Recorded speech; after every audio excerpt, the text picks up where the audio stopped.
तुम्हारा गांव किधर है? बांग्लादेशी। तुम बांग्लादेशी? वो मेरा बहन को लिखा है। बहन में बांग्लादेशी। ഉത്തരേന്ത്യൻ സംസ്ഥാനങ്ങളിൽ നിന്നുള്ള ആൾക്കൂട്ട കൊലപാതകങ്ങളുടെ വാർത്തകൾ നിരന്തരം പുറത്തുവരുമ്പോൾ അത്തരമൊന്ന് ഈ നാട്ടിൽ നടക്കില്ലെന്ന ആത്മവിശ്വാസത്തിൽ ജീവിച്ചവരായിരുന്നു മുൻപ് മലയാളികൾ. എന്നാൽ 2 പിഞ്ചു മക്കളടങ്ങുന്ന ഒരു കുടുംബത്തെ പോറ്റാനായി ഛത്തീസ്ഗഡിൽ നിന്നും തൊഴിൽ തേടി കേരളത്തിലെത്തിയ വെറും 31 വയസ്സ് മാത്രം പ്രായമുള്ള ഒരു യുവാവിനെ മലയാളികൾ കൂട്ടം ചേർന്ന് ആക്രമിച്ച് കൊലപ്പെടുത്തിയിരിക്കുന്നു. വിദ്വേഷ രാഷ്ട്രീയത്തിന് ഇവിടെ സ്ഥാനമില്ലെന്നും എല്ലാ മതസ്ഥരും ഒന്നാണെന്നും സ്റ്റാറ്റസ് ഇടുന്ന മലയാളികളുടെ നാട്ടിലാണ് സമ്പൂർണ്ണ സാക്ഷരതയുണ്ടെന്ന് വീമ്പ് പറയുന്നവർക്കിടയിലാണ് ഒരു അതിഥി തൊഴിലാളി അടിയേറ്റ് തെരുവിൽ കിടന്നു മരിച്ചത്. ബംഗ്ലാദേശിയെന്ന് ആക്രോശിച്ചാണ് പാലക്കാട് വാളയാറിൽ ആൾക്കൂട്ടം ഛത്തീസ്ഗഡുകാരനായ റാം നാരായണനെ മർദ്ദിച്ച് കൊലപ്പെടുത്തിയത്. തുമാരാ ഗാവ് കിധർ ഹേ, തും ബംഗ്ലാദേശി എന്ന് ആക്രോശിച്ച് അക്രമി സംഘം റാം നാരായണന്റെ തലക്കടിച്ച് അട്ടഹസിക്കുന്ന കാഴ്ച പുറത്തു വന്ന ദൃശ്യങ്ങളിൽ കാണാം. അയാളുടെ മുതുകിലും തലയിലും മുഖത്തും വടികൊണ്ടും കൈകൊണ്ടും അടിച്ച് അവർ പരിക്കേൽപ്പിച്ചു, വയറ്റിൽ ചവിട്ടി.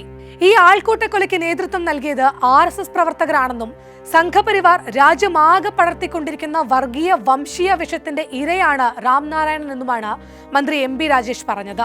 സംഭവത്തിൽ പിടിയിലായത് BJP RSS പ്രവർത്തകരാണെന്നും ഇത് കേവലം അക്രമമല്ല, മറിച്ച് UPയെ ഓർമ്മിപ്പിക്കുന്ന വർഗീയ കൊലപാതകമാണെന്നുമാണ് കോൺഗ്രസ് നേതാവ് സന്ദീപ് വാര്യരുടെ പ്രതികരണം. ഒരു മനുഷ്യജീവൻ എടുക്കാൻ ആ ക്രൂരന്മാർ പറയുന്ന ന്യായം അവൻ ബംഗ്ലാദേശിയാണെന്നാണ്. ആ ന്യായം നമ്മുടെ നാടിന്നെത്തിച്ചേർന്ന അപായത്തിന്റെ നേർചിത്രമാണ്. ഇനി കൊല്ലപ്പെട്ട റാം നാരായണൻ ബംഗ്ലാദേശിയാണെന്ന് തന്നെ ആകട്ടെ, അനധികൃത അഭയാർത്ഥിയാണെന്ന് തന്നെ ഇരിക്കട്ടെ, അയാളെ തല്ലിക്കൊല്ലാൻ ആർക്കാണ് അധികാരം? നാട്ടുകാർക്ക് കൂട്ടത്തോടെ ഒരാളെ തല്ലിക്കൊല്ലാൻ ഇന്ത്യയിൽ ഏത് നിയമമാണ് അനുവദിക്കുന്നത്? അവിടെയാണ് വിദ്വേഷ രാഷ്ട്രീയം നമുക്കിടയിലും ആഴത്തിൽ വേരുപിടിക്കുന്നത് ചർച്ചയാവേണ്ടത്. ഉത്തരേന്ത്യൻ സംസ്ഥാനങ്ങളിൽ ബീഫ് കൈവശം വെച്ചുവെന്നും പശുക്കടത്ത് നടത്തിയെന്നും ആരോപിച്ച് ന്യൂനപക്ഷ വിഭാഗങ്ങൾക്കെതിരെ നടക്കുന്ന അതേ ആൾക്കൂട്ടക്കൊലയാണ് ഇന്ന് കേരളത്തിൽ നടന്നിരിക്കുന്നത്. ബംഗ്ലാദേശി നുഴഞ്ഞുകയറ്റക്കാർ രാജ്യത്തുണ്ടെന്ന വിദ്വേഷ പ്രചാരണങ്ങളുടെ ഇരയാണ് റാം നാരായണൻ എന്ന തൊഴിലാളി. പ്രധാനമന്ത്രി നരേന്ദ്രമോദിയും ആഭ്യന്തരമന്ത്രിയും എന്തിന് തെരഞ്ഞെടുപ്പ് കമ്മീഷൻ വരെ ഇടയ്ക്കിടയ്ക്ക് പറയുന്നതാണ് ഈ നുഴഞ്ഞുകയറ്റം. തീവ്ര വോട്ടർ പട്ടിക പരിഷ്കരണം നടക്കുമ്പോൾ അത് നുഴഞ്ഞുകയറ്റക്കാരെ ഒഴിവാക്കാനുള്ള ദൗത്യമായാണ് പ്രചരിക്കപ്പെടുന്നത്. ഈ ഭീതി സൃഷ്ടിക്കലിന്റെ ഇരകളാവുകയാണ് പലപ്പോഴും പാവപ്പെട്ട അന്തർ സംസ്ഥാന തൊഴിലാളികൾ. ബംഗ്ലാദേശി എന്ന പ്രയോഗം അസമിലും മറ്റു ഉത്തരേന്ത്യൻ സംസ്ഥാനങ്ങളിലും മാത്രം കേട്ടിരുന്ന ഒന്നായിരുന്നു. ഇപ്പോഴത് കേരളത്തിലും മുഴങ്ങുകയാണ്.